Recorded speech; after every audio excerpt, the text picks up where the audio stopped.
Sebanyak 126 relawan tenaga kesehatan diberangkatkan melalui Terminal 3 Bandara Internasional Soekarno-Hatta untuk membantu penanganan korban terdampak bencana Sumatera dengan fokus utama di wilayah Aceh. Gelombang pertama relawan yang terdiri dari dokter umum, dokter spesialis dan perawat ini nantinya ditempatkan di rumah sakit dan puskesmas pada wilayah bencana di Provinsi Aceh.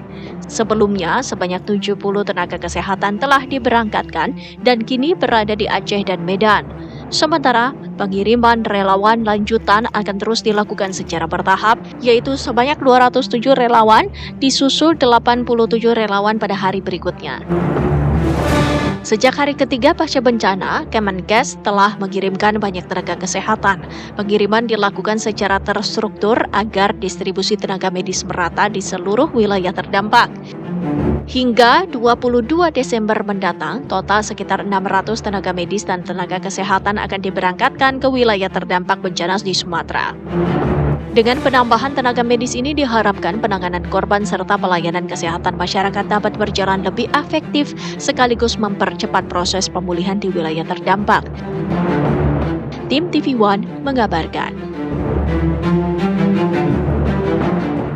Para relawan, sebenarnya ini tenaga medis, tenaga kesehatan yang dengan tulus hati, ikhlas ya, ingin mengabdikan diri kepada dan sudah saatnya melayani masyarakat khususnya ya saat ini kita Aceh.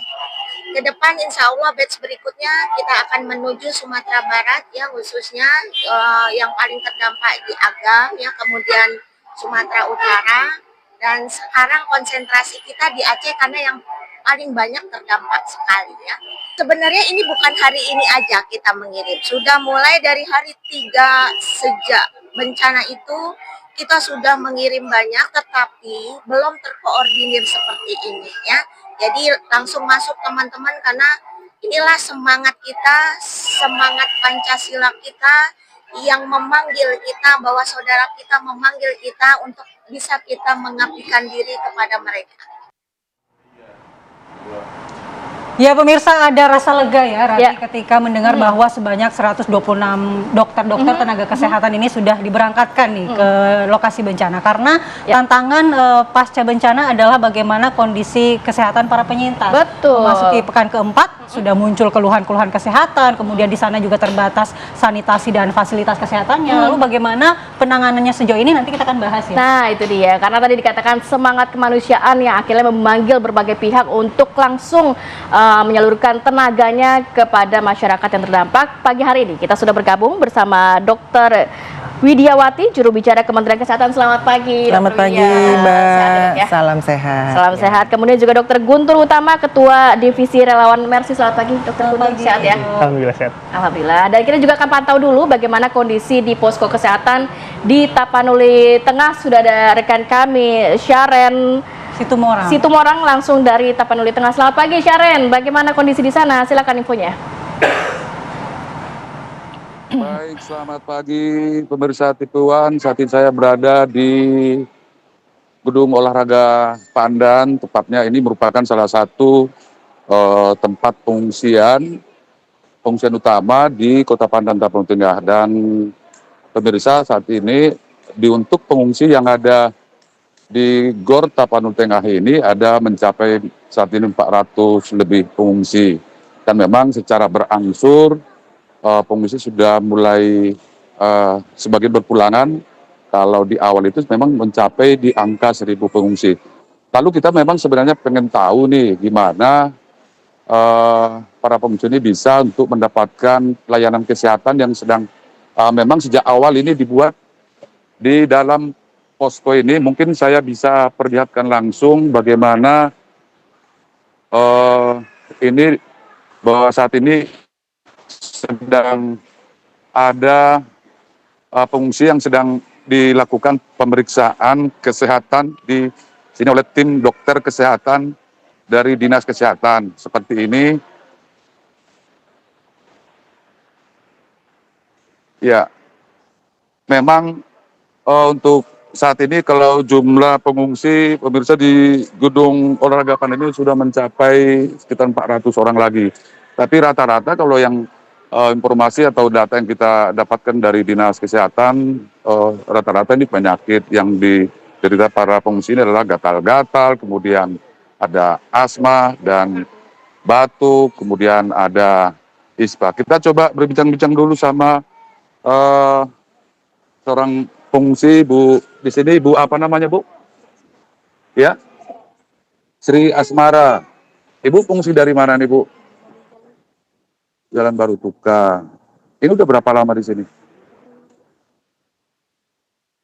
Oh ya, kalau ini selama mengungsi di sini apa keluhannya apa gitu, penyakitnya apa gitu? Gatal-gatal, batuk. Oh ya. Keluhan lainnya misalnya di pelayanan kesehatan ada kekurangan obat-obatan kan, misalnya itu. Oh, oh, bagus semua ya. Oh ya. Nah, kemudian juga kita coba tanya dulu dari tim dokter ini ataupun dinas kesehatan ini sebenarnya sudah berapa banyak ini eh, pengungsi yang dilakukan pemeriksaan kesehatan.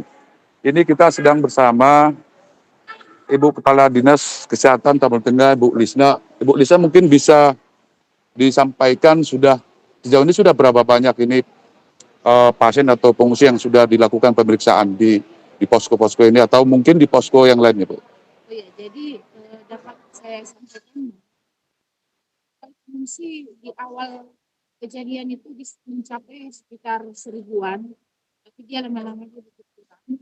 Dan kami di sini menyiapkan posko pelayanan kesehatan 24 jam, terdiri dari 3 posko. Tapi yang 2 posko dia hanya sampai sore, tapi kalau untuk di dalam gor ini sendiri, di dalam ruangan ini sendiri kami ada 24 jam.